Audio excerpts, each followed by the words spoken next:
ज्ञान the treasure में आपका स्वागत है। और हम आपको बताएंगे बिहार के बारे में, बिहार का भूगोल, वहाँ से जुड़े लोग, उस राज्य का इतिहास। बिहार के लोगों का खास जुड़ाव होता है, और ख़ास करके तब से शुरू हुआ है जब से लालू जी वहाँ के सीएम बने हैं। तब से हमारी जो छवि है, हम भी बिहार से बिलोंग करते हैं, तब से जो हमारी जो छवि है थोड़ी सी, जैसी भी समझे आप, अच्छी बुरी जो भी समझे, छवि थोड़ी सी चेंज हुई है।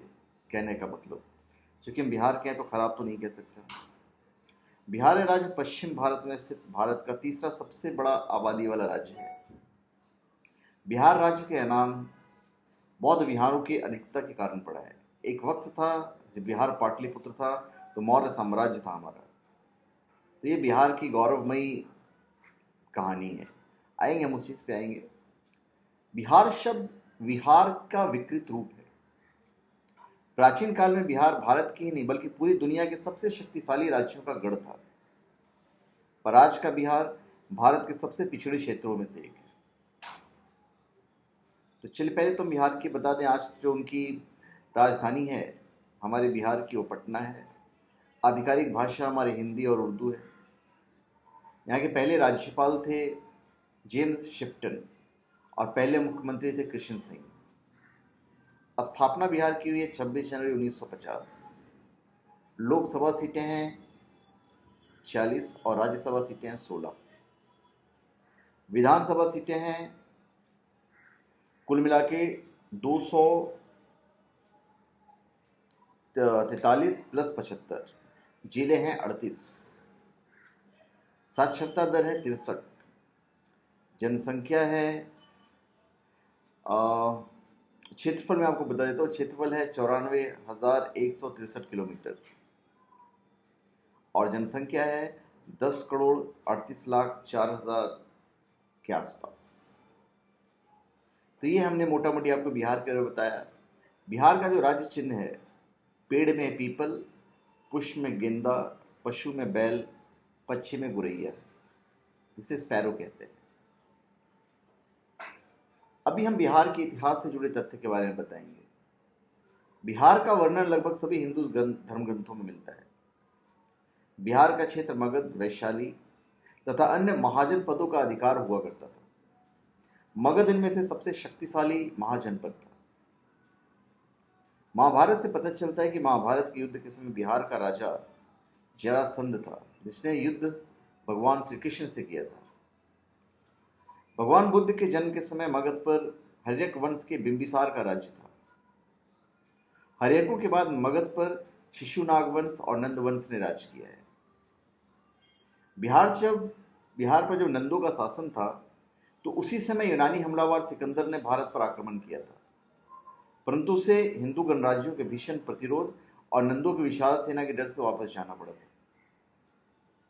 अंतिम नंद राजा धनानंद, जो कि स्वभाव से बहुत अत्याचारी था, नंदों के इस अत्याचारी शासन के अंत जो हुआ वो आचार्य चाणक्य और महाराज चंद्रगुप्त ने किया था। महाराज चंद्रगुप्त। अभी हम थोड़े से डेमोग्राफिक की तरफ आते हैं। बिहार में तो साल 2011 की जनसंख्या के अनुसार बिहार राज्य की जनसंख्या थी 10.5 करोड़। तो जनसंख्या शायद अभी 11 हो गया होगा, क्योंकि भारत का तीसरा सबसे ज़्यादा आबादी वाला राज्य है। बिहार की लगभग 80% आबादी ग्रामीण इलाकों में रहती है और बाकी की शहरी इलाकों में। बिहार राज्य की जनसंख्या घनत्व है 1100 व्यक्ति प्रति वर्ग किलोमीटर से भी ज़्यादा, जिसे भारत का सबसे ज़्यादा जनसंख्या घनत्व वाला राज्य बनाती है। बिहार की 58% आबादी की उम्र 25 साल से कम है, जो भारत में सबसे ज़्यादा है। बिहार की 82% आबादी हिंदू धर्म के अनुयायी है, जबकि 17% मुस्लिम है। ये रेशियो थोड़ा सा भी बढ़ गया है पिछले एक डेढ़ सालों में। बाकी की 1% अन्य धर्मों को मानती है। बात हम चंद्रगुप्त की अब कर रहे हैं, मौर्य साम्राज्य की कर रहे हैं। महाराज चंद्रगुप्त ने भारत में एक विशाल साम्राज्य की स्थापना की, जिसे उनके बाद उनके पुत्र बिंदुसार और पौत्र अशोक ने काफी अच्छे से संभाला और उसमें विस्तार किया। मौर्य साम्राज्य भारत का सबसे बड़ा साम्राज्य था। मौर्य साम्राज्य के पतन के बाद काफी समय तक बिहार में अस्थिरता रही, परंतु इस अस्थिरता को 600 साल बाद गुप्त वंश ने दूर किया और फिर से मगध को केंद्र में रखकर भारत में एक विशाल साम्राज्य की स्थापना की। गुप्त वंश के पतन के बाद लगभग 1000 साल तक भारत का प्रमुख रहा बिहार का एक केंद्र अपनी जो महत्ता धीरे धीरे खोता चला गया और वर्तमान बिहार सिर्फ जातिवाद और पिछड़ेपन के लिए जाना जाता है। 12वीं सदी में बख्तियार खिलजी ने बिहार पर हमला करके यहाँ के अनेक मंदिरों और विहारों को नष्ट कर दिया। उसने पिछले 700 सालों से विद्या का केंद्र रहे नालंदा विश्वविद्यालय को तबाह कर दिया था और शिक्षकों तथा छात्रों को जिंदा जला दिया था। मुगलों के समय अकबर ने बिहार पर कब्जा करके इसका बंगाल में विलय कर दिया था और बिहार की सत्ता का बागडोर बंगाल के नवाब के हाथ में चली गई। फिर आया 1764 में बक्सर के युद्ध के बाद बिहार एक तरह से अंग्रेजों के कब्जे में आ गया। फिर है 1912 में बंगाल का विभाजन फलस्वरूप बिहार नाम का राज्य अस्तित्व में आया। 1936 में उड़ीसा इससे अलग कर दिया गया। आजादी के बाद साल 2000 में झारखंड राज्य को बिहार से अलग कर दिया गया। तो ये था हमारा इतिहास। अब बिहार राज्य से जुड़े हुए कुछ भौगोलिक तथ्य हम आपको बताएंगे। बिहार अपनी सीमा 3 राज्यों से लगती है, उत्तर प्रदेश, पश्चिम बंगाल और झारखंड। इसके सिवा बिहार नेपाल से भी अपनी सीमा साझा करता है। पवित्र गंगा नदी बिहार के बीचों बीच से बहती है, जो राज्य को 2 भागों में बांटती है। बिहार का लगभग 95% क्षेत्र मैदानी है, जो नदियों द्वारा लाई गई मिट्टी से बना हुआ है। अब यहाँ आपको बिहार के सोशल और कल्चरल फैक्ट्स बताते हैं।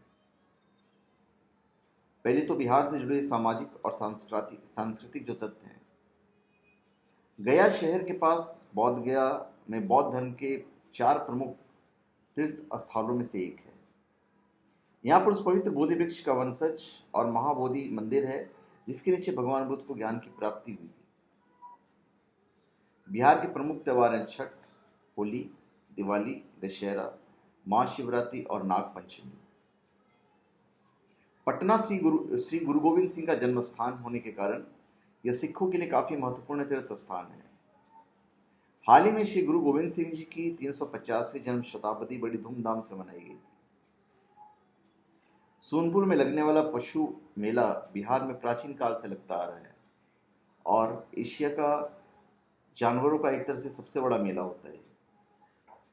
आज हमारे बिहार की छवि दिन प्रतिदिन खराब होती जा रही है। जातिवाद, करप्शन,